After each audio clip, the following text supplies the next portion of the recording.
Yo, welcome back to another edition of the Cruising Podcast. I'm your host, Andrew Cruz, and today is Sunday, December 17th. As you guys probably saw, I released an episode earlier today. Problem is that I did the podcast early and then I let it download, but like I had to go out and do something real quick. And well, not real quick. I was actually out for a while. Yeah, your boy went outside for a little bit, but not like that type of outside. I just went outside of the house. But yeah, man, I just as you probably saw that I uploaded uploaded everything at like 10 o'clock. Or no, it might have been 11 or 12. I was tired, so I ain't gonna lie to you, man. I went straight to bed after I was outside. You know what I'm saying? No, it wasn't. Once again, not that type of outside. I'm not that type of person. Yeah, I just, y'all know me, man. I'm a loner, homebody, stuff like that. But it is what it is. It is you know what I'm saying? Whatever. But where you can find the Cruise Podcast? Oh my gosh. Where you can find the Cruising Podcast is on Apple Podcasts, Spotify, Patreon, YouTube, and anywhere else you can find podcast needs. That's where you can find the Cruising Podcast. Also, where you can find latest updates to the show is on Instagram at Cruising Podcast, also on Twitter at Nice Down Finest. Yeah. So UFC, what was it? 296 happened last night, and I wish I did predictions for it because I would have been really off. I would have been really off for sure. I knew Pantoja was going to win. I thought if Leon was going to win that fight, he would have had to like knock out Cody Covington, and it did not happen that way. Actually, it was like probably the worst fight, like since Kobe started that whole Trump shit that he's been doing.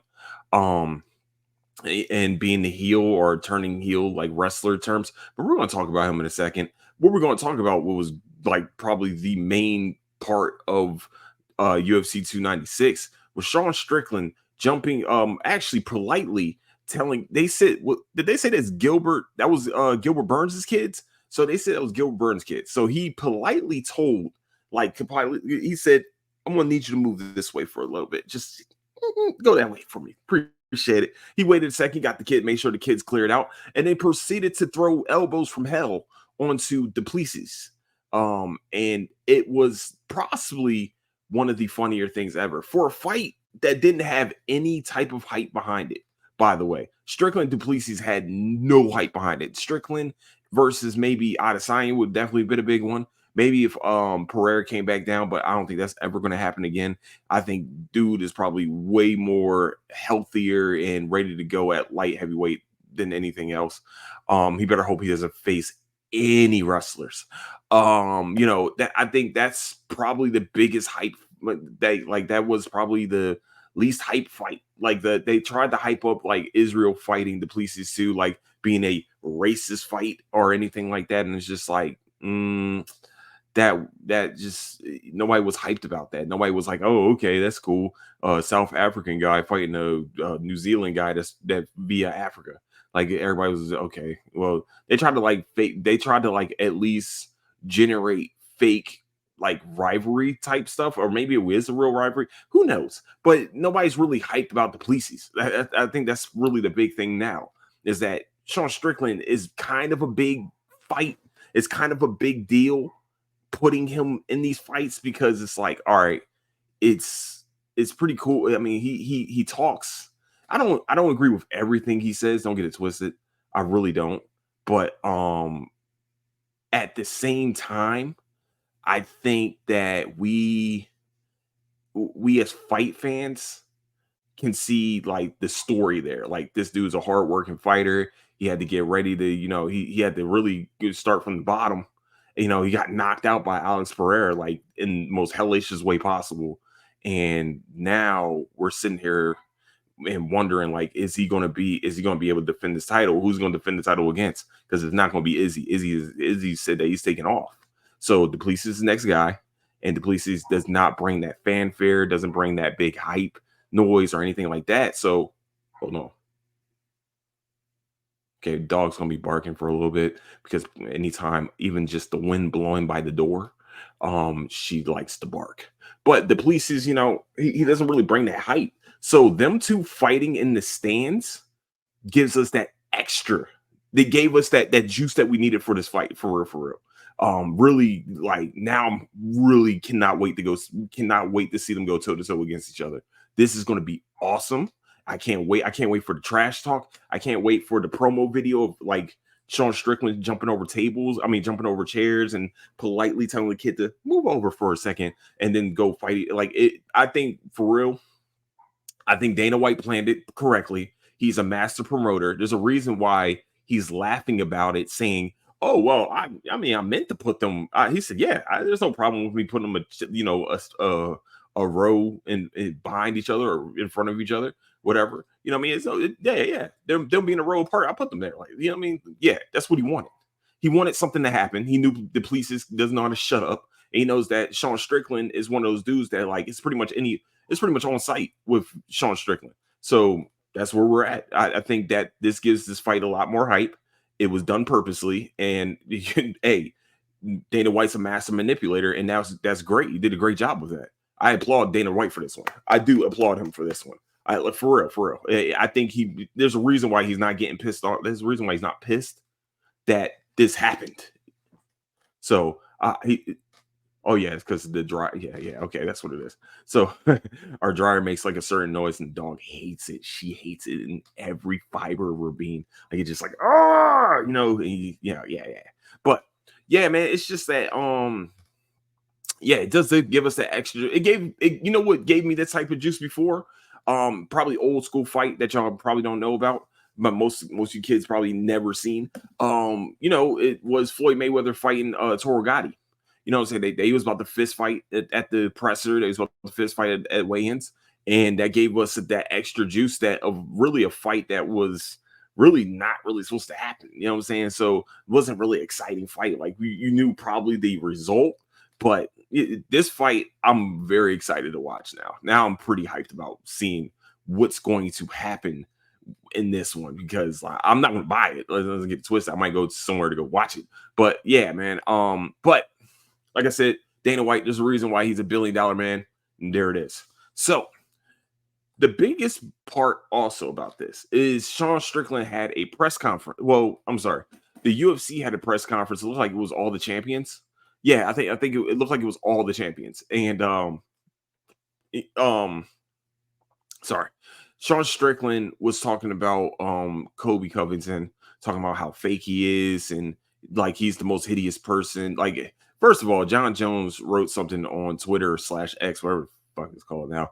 And he wrote out like, Kobe Covington is like one of the most hideous people. He said I have stories about him.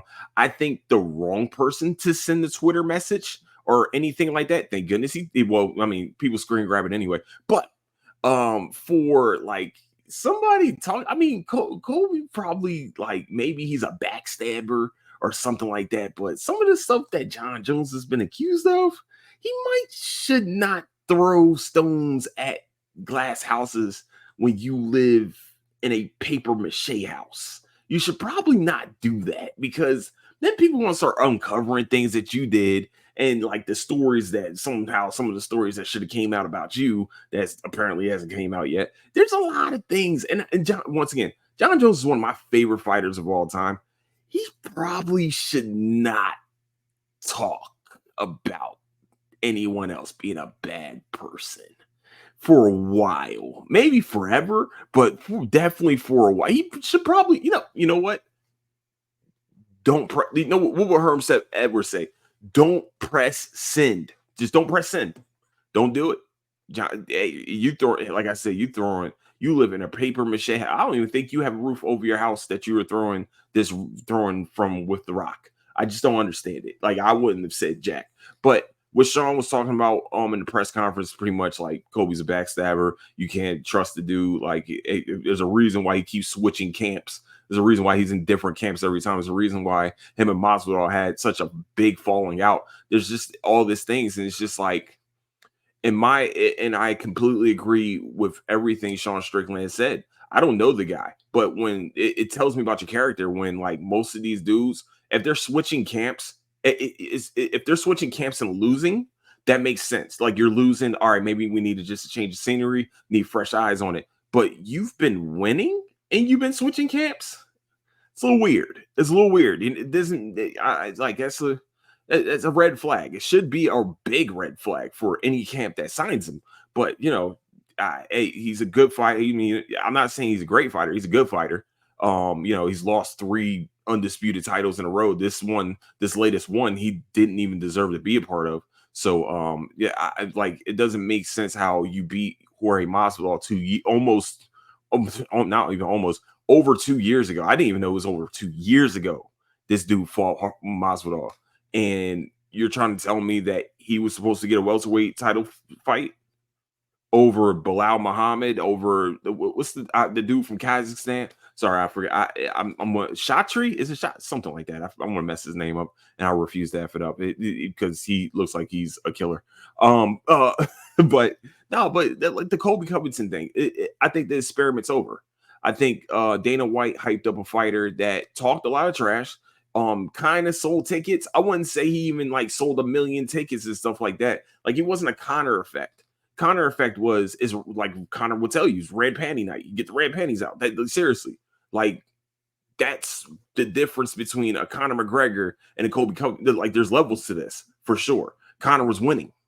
Kobe wasn't winning with knocking you out. He was really wearing people down, which was, it's a great fight style. He's always coming forward. He has a endless gas tank. But when you take 2 years off and you try to sit here and try to tell people that you didn't take any damage during the fight, when you clearly have a bruised knee, a big ass bruise on your knee, and you're bleeding as you're talking about not having a scratch on you, it kind of like you kind of just be like, oh, this dude's full of it. Okay, cool. All right, now I don't understand how people are fans of this guy.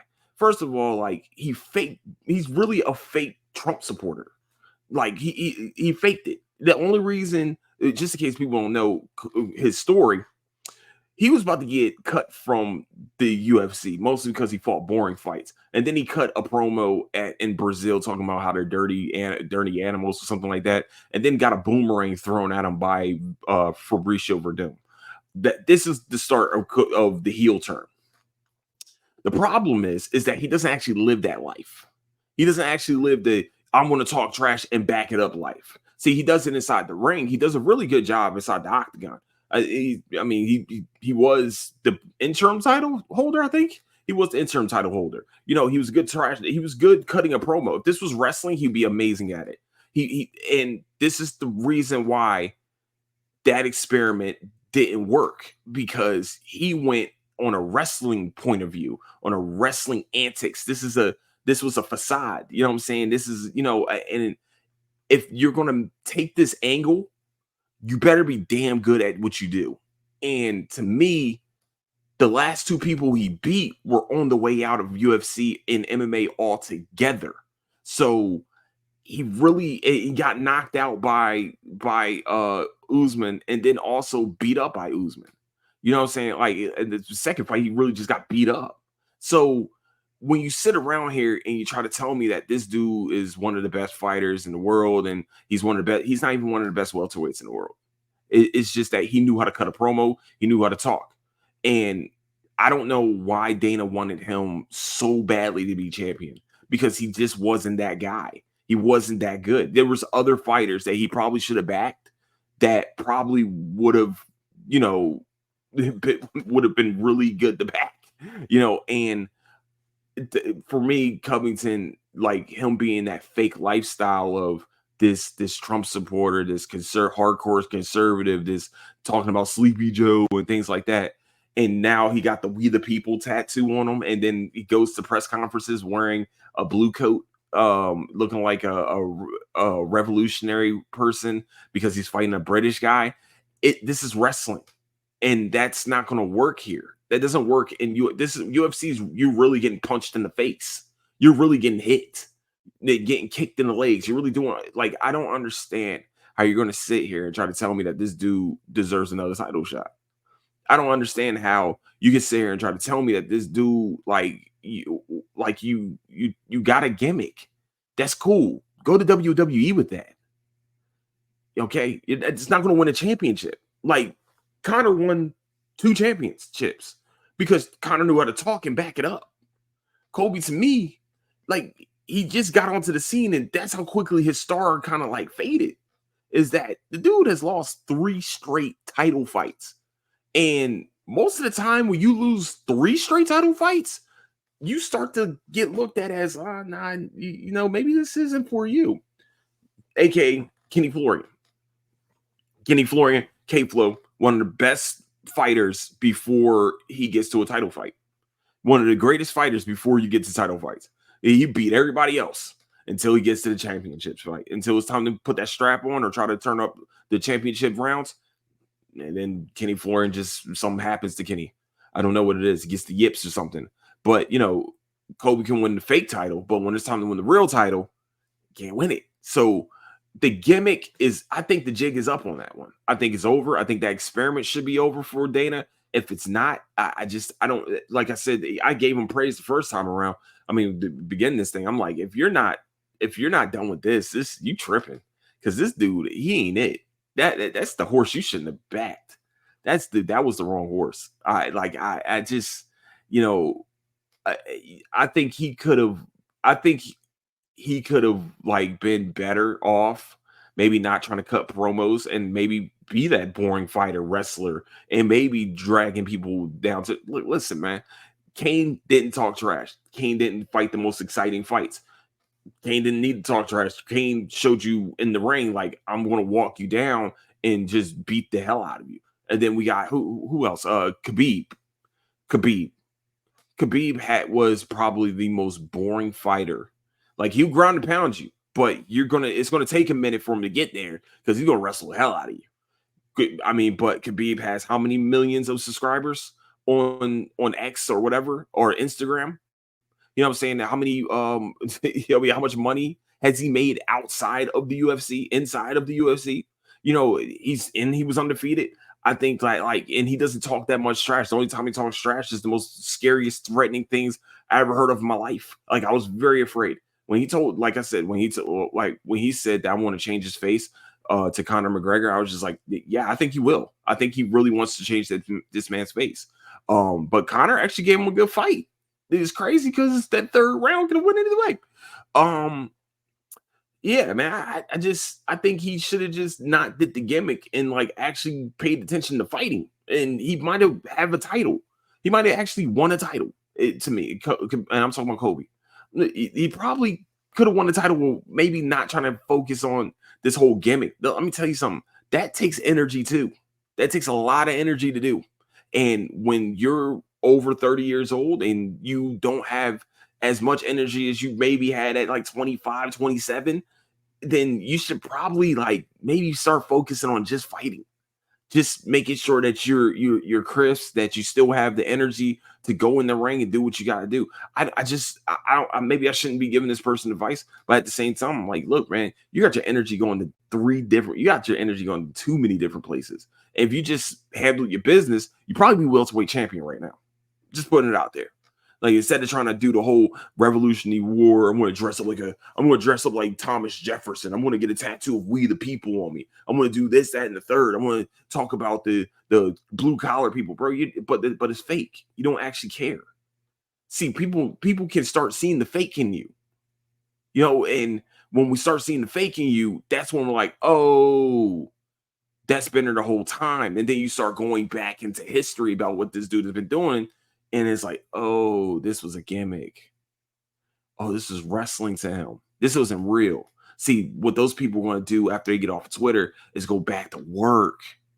Oh, that dude ain't real. Oh, snap. That's the thing that bothers me more than anything else, is that like he pretty much faked it. I mean, he faked it and made it. Let's be real. But I wish that, like, if he actually came from a genuine place with everything that he was doing, I think he might still have a lot more people on his side. And then him turning on the fans that like really have supported him blindly. I don't get what you're doing, dude. Like, what are you doing here? Like, like I said, man, I'm going to continue to say it, man. Dana backed the wrong person on this one, Jack.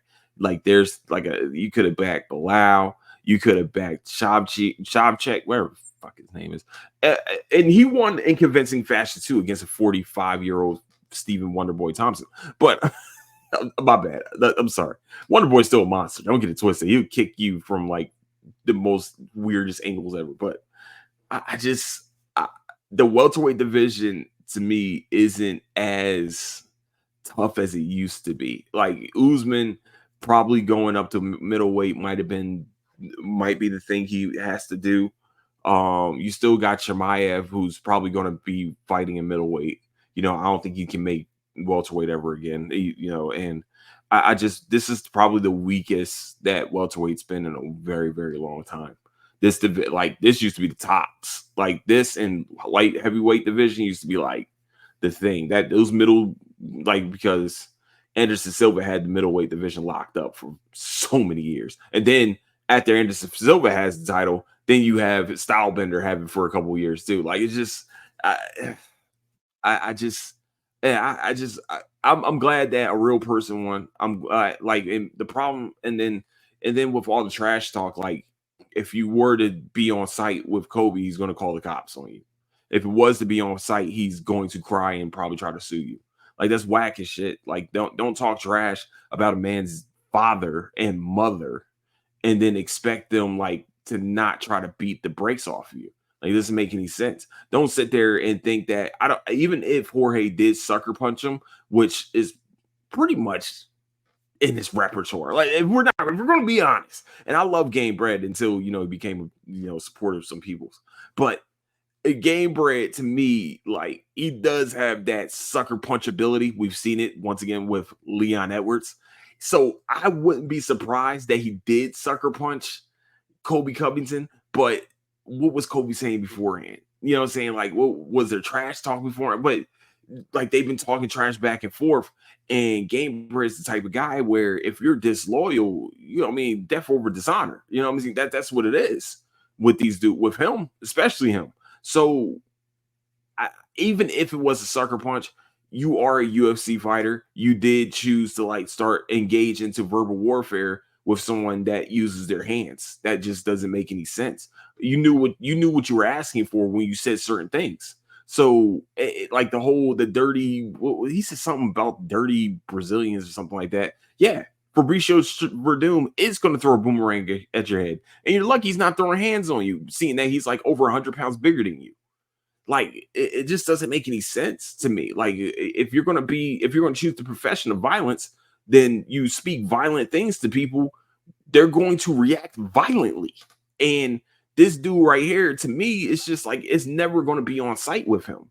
He's not that type of fighter. He's not that type of guy. So why be that way? If you like, man, your mouth is cashing checks that your ass can't cash. That's what was going on. Seriously. Even in the octagon, apparently, when it was time to really fight a guy that was an immigrant, aka Kamaru Usman, a guy that was an immigrant, whose family immigrated to America. And you remember when you was talking about all the immigrants and things like that, you got the jaw broke in the octagon.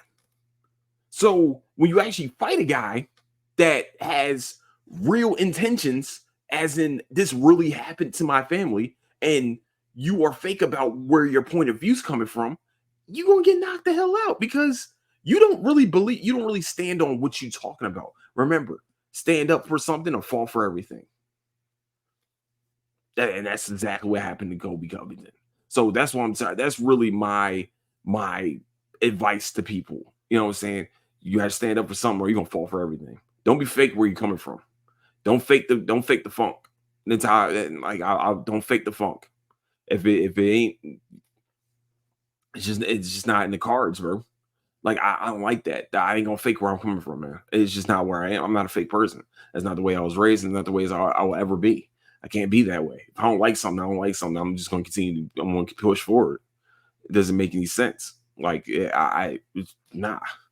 I can forgive, but not forget. Like I will never forget in certain situations what some people have done. So it's just you just gotta take what that dude does with a grain of salt, seriously, because he's just not real.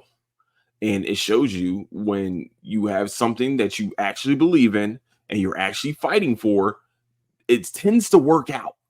Seriously. Like Leon Edwards, I think he really lived like with a single parent, his mom doing everything she got to do to make sure there's food on the table, to raise a good man, to raise a champion.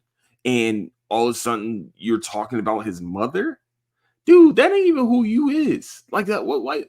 Like if you was really like a heartless person, like, and when people apparently around the fight world is saying that this dude is actually not this type of person, you just put on a show. Nah.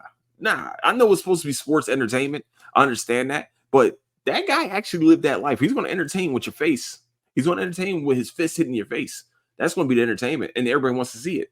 And guess what? You're not one of those heels that actually wins. You're one of those heels that actually loses a lot.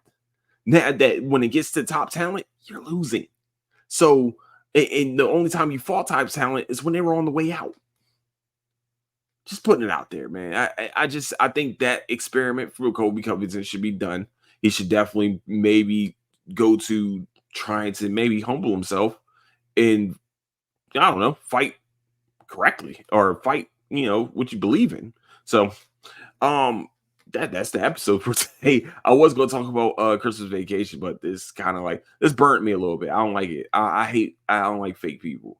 I don't like fake events. I don't like fake anything, bro. That's just like, to me, it bothers the hell out of me, because it's like you got these dudes that work their whole lives to get where they're at, and this guy practically shats on it because he got it because he created a gimmick that was stupid in the first place, because you really can only run that gimmick well for the 4 years that it had that was relevant. So I like, once what's crazy, once Trump got out of office, that's when Kobe started losing. Interesting. So with that, I want to say I love all of you. Tomorrow is the start of straight up Christmas content, so we're doing a top 10 Christmas list. Also, put, if you guys got one, let me know, man. Let me know right here on Instagram. I'll probably put out a little short clip about what's your top 10, or maybe what's your top Christmas movie of all time. Do that. Maybe that's a shorter list for you. Yeah, so tomorrow definitely talking about Christmas. We're doing Christmas week of Christmas, so hopefully you guys like it. Dashing through the snow in a one-horse open sleigh, on the rail we go, laughing all the way, ha ha ha. Ooh, top Christmas songs. Interesting. I'm gonna do that too. All right, so with that, I want to say I love all of you. Don't do anything I wouldn't do. Oh no, what are we doing here? What are we doing? Whoa! Where you can find the Cruiser Podcast is on Apple Podcasts, Spotify, Patreon, YouTube, and anywhere you can find podcast needs. That's where you can find the Cruising Podcast. Also, where you can find latest updates to the show is on Instagram at Cruising Podcast. Also on Twitter at Nicetown Finest. And please leave a 5-star review on Apple Podcasts. And also, if you get a chance, leave a 5-star review on Spotify. And let me know how you're doing on Spotify. You know what I'm saying? That's why I put the question there. Want to know how you guys are doing, mental health. You know what I'm saying? Also, if you are listening through the Apple Podcast feed, let me know how you're doing there too. I would love to know. If you are listening through Apple, please let me know how you're doing. And on YouTube, there's comments there. Can you do a comment, baby? Let me know how you doing. So, what I'm saying, like and subscribe on YouTube also. And where you can find latest updates to the show is on Instagram at Cruising Podcast. Also on Twitter at Nicetown Finest. And with that, I want to say I love all of you. Happy holidays. We're getting there, baby. We got one more week. So with that, love you guys. Don't do anything I want to do. Catch you guys later. Deuces.